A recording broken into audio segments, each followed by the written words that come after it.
Hosts of Eden. Written and performed by Jay Mcfarland. Episode 2, Not What They Seem. So if you remember last time on the Hosts of Eden, Dr. Marian was confronted by some very bizarre behavior by one of her patients. Remember, that's Johnny. He's suffering from multiple personality disorder. All of a sudden, he's claiming to be the President of the United States. And he has some very specific knowledge about the current president. Now, this can't be because he's been in confinement with no knowledge of the outside world for at least 7 years. So she's left wondering if this is someone's idea of a cruel joke, or is there something else going on here?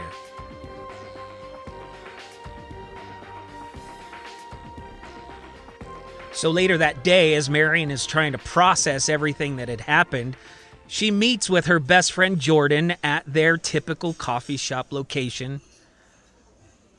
And as usual, her friend Jordan is probing Marian about her relationship status.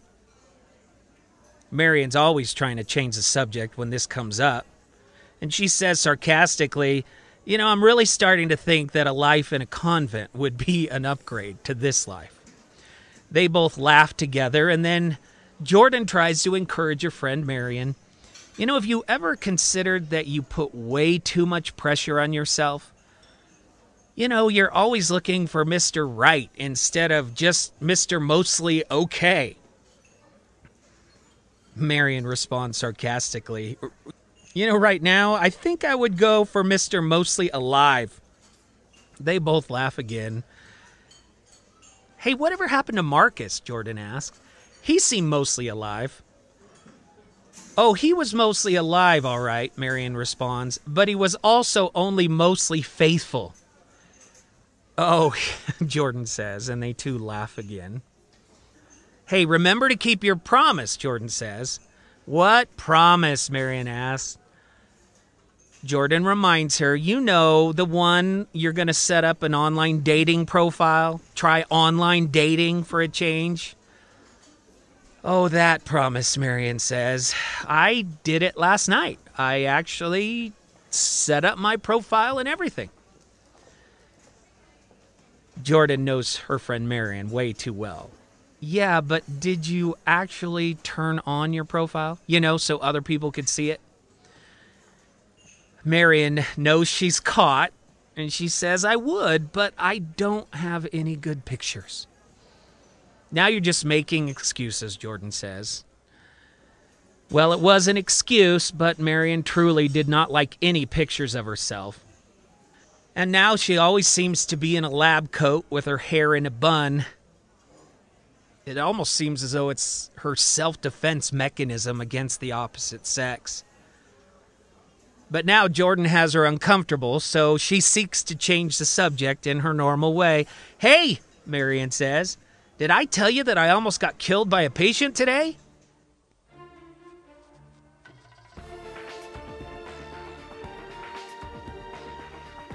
Later that night, we find Marian where we always find her at this time of the evening, in her apartment, alone.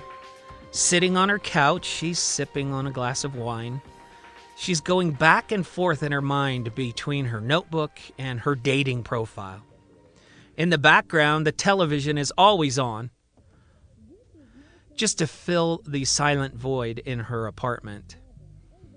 She never really pays much attention to the news. But again, she's going back and forth between her dating profile and this research website on multiple personality disorder. She's reading about the emergence of new, much more aggressive personalities like the one she met in Johnny earlier that day. And as she reads, she notices in the background that the State of the Union address with the real President Ronald J. Fillmore is playing. She looks up and studies the president for a moment, and then she chuckles to herself. Yeah, Johnny, my patient, the President of the United States. Well, at least it makes my job interesting. And then she goes back to the research website. The president continues to give his address. She can hear the applause in the background, but again, not paying too much attention to what he's saying. And then she hears the words come out of President Fillmore's mouth. The true cost of freedom is that there will be those who abuse that freedom. And in order to protect the freedom, we must punish the abuser, not limit the freedom. Followed by a huge applause. Marian looks up at the TV, and of course she is very confused. Certainly she did not hear what she thinks she just heard. She grabs the remote and rewinds the State of the Union address and plays back the words as she reads from the file folder, and the words that she had written down earlier that day from her patient Johnny. The true cost of freedom is that there will be those who abuse that freedom. And in order to protect the freedom, we must punish the abuser, not limit the freedom. Marian's mouth drops almost to the floor. She cannot believe what she's hearing. She rewinds again and listens back to the words as she reads them in her file folder. Over and over again. Each time the words matching perfectly with what she had written down earlier that day. She is confused and surprised. How could this be? She asks herself. It's one thing to think that one of her staff members was playing a joke on her, but how could they possibly know what was going to be in the president's speech? Then she thinks to herself, this must be a common phrase. I'm sure the president stole it or borrowed it from somebody. I'll just go online and I'll find the source of the information, and then that will explain everything. So she grabs her laptop and she types in that phrase about the cost of freedom. But she can't find it anywhere, except in brand new reports about the president's speech that day. She searches in every possible way that she can imagine, but can find no reference to this verbiage being used anywhere else before the president's speech tonight. For the next 45 minutes, she goes back and forth between the speech, the notepad, and the internet, and of course, to the bottle of wine. Before she knows it, the wine is taking an effect. Her thoughts are racing all over the place. There has to be some logical explanation for this.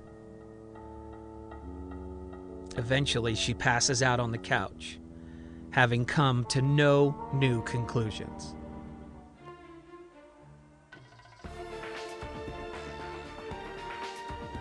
Well, as you can imagine, the next morning, Marian rushes back to the mental institution. She's asked her staffers to bring Johnny to the room. She's interrogated everybody that she can think of to figure out who is playing this trick on her. Nobody seems to have any idea what she's talking about. So there she is, sitting on one side of the table. Johnny is on the other. And now this time, she's pounding on the table. And she demands, you have to tell me how you knew about the president's speech. Who told you what he was going to say? I have to know the truth. Who is the president? Oh no, Marian realizes that she's not talking to Johnny or to the personality that claims to be the president of the United States. She's talking to the little girl Shelby. She pounds on the table again. Shelby, I need to talk with the president. Go get the president. Let me talk to Ronald. Who's Ronald? She says. Can we have a tea party? Shelby, please, please, let me talk to Ronald J. Fillmore, Marian screams. Hey, want to play hide and seek? Shelby responds. Oh, Marian realizes that she's not going to get anywhere while Johnny is in the personality of little Shelby. And there's nothing she can do to get them to change. In fact, she's never been able to get Johnny to willingly change from one personality to the other. She calls in her staffers, asks them to take Johnny back to his quarters, and instructs them to call her the minute that he is anybody else but Shelby. She leaves angrily and heads home to do more research on how her patient could possibly know what was going to be said in the State of the Union address. 4 of the longest days ever pass until Marian gets that phone call. She's been notified that Johnny is no longer little Shelby. She rushes back to the research facility, again has her staff bring Johnny into the room. There he is, sitting across the table from her. She has her file folder out. And this time she wants answers. And again, pounding on the table, "Are you President Fillmore?" she asks. "So you believe me now," he says. "What changed your mind?" "Hold on," she says. "I didn't say that I believe you. I just have to know how you knew." "How I knew what?" he says. "How you knew what the president was going to say in his speech. Who told you that?" "Wait, what are you talking about?" Johnny says. "What do you mean, who told me?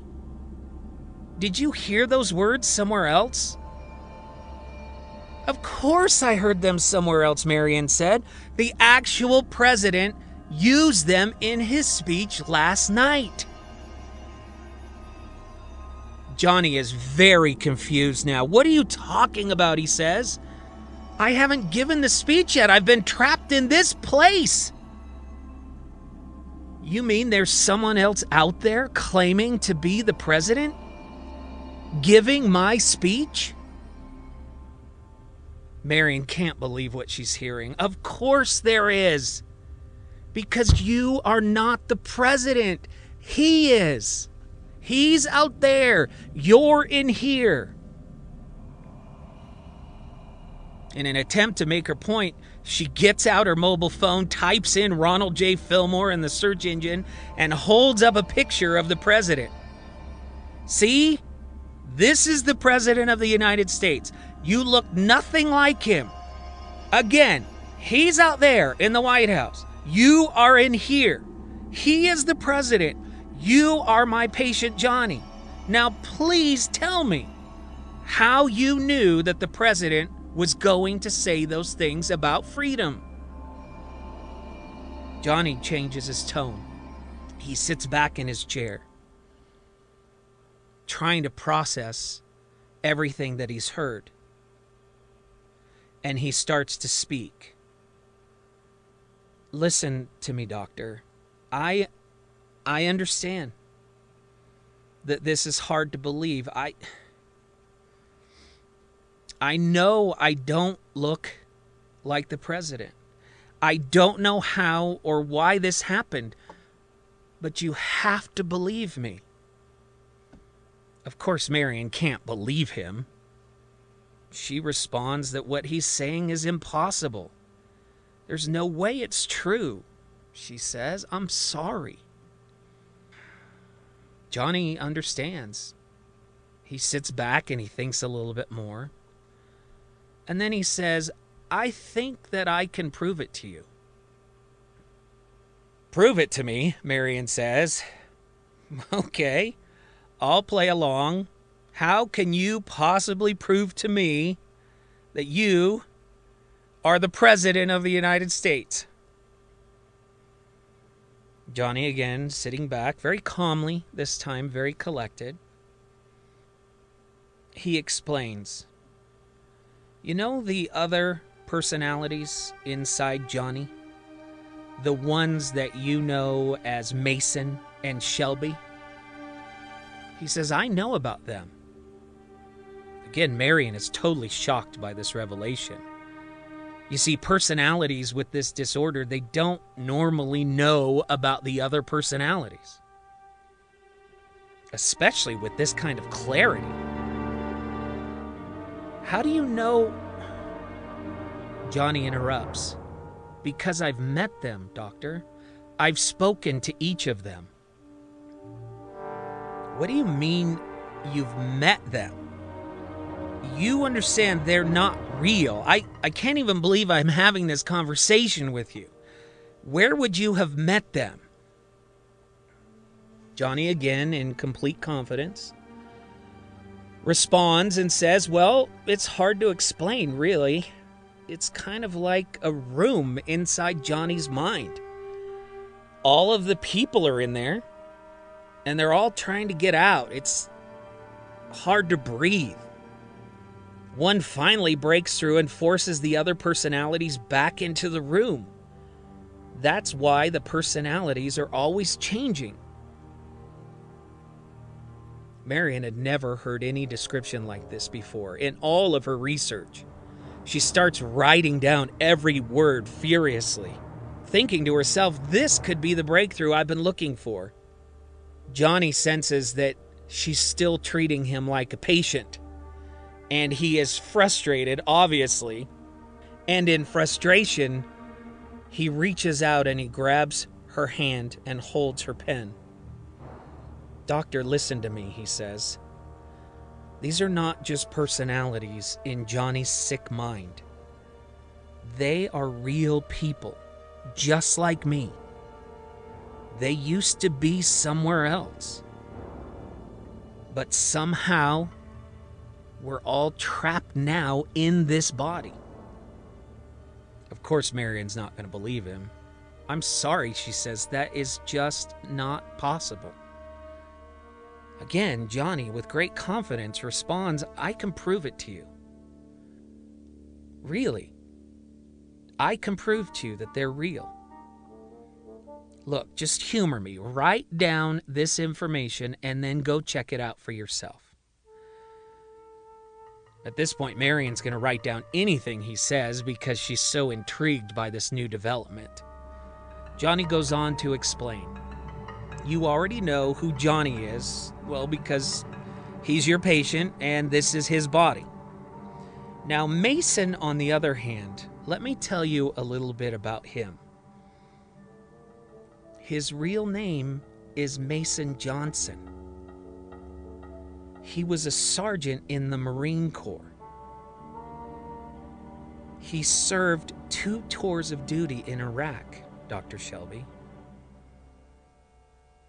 He says he had a fiancée named Melissa. And he was about to return home to marry her. And then one day he just woke up here. Marian is writing down every last word. Johnny goes on to explain that Shelby is also a real person. She says she's 4 years old. She doesn't know her last name, but she says her mother's name was Katie. All she can remember is that she disobeyed her mom, walked down to the river. A stranger approached her, and that is the last thing that she remembers. Like Mason, then she woke up here. Marian finishes writing down all the information and then asks Johnny, so what, I'm just going to type these names into the internet and it will come up as real people? Something like that, Johnny says. Please, doctor, haven't I at least given you enough of a reason to try? Marian sighs. And what am I supposed to do then, Johnny? Even if these are real people, it doesn't prove that they are inside of you, and it doesn't prove that you are the President of the United States. It just proves that somehow you know real information. about people who were alive once. Honestly, what am I supposed to do if this is real? I miss my mommy. Do you know where my mommy is? Oh no, Marian cries. Not now, Shelby, not now. Please bring back the president. Bring back Johnny. Bring back Mason. Bring back anybody. It was no use. Shelby had managed to work her way out, and the president had disappeared again. Marian has her staff take Johnny, who is now Shelby, back to his quarters. And once again, she tells her staff to notify her if anything changes. And she heads home to investigate this new information. As she drives home, she thinks to herself that she must be losing her mind, and soon she's going to be a patient in the same mental facility. But how could Johnny know so many things? And what if Mason and Shelby end up being real? What then?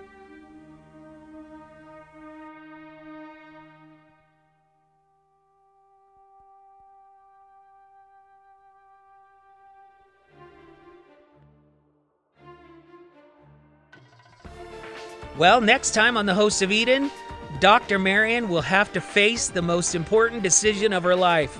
If what she's being told is true, then nothing that she has believed in the past to be reality is actually reality.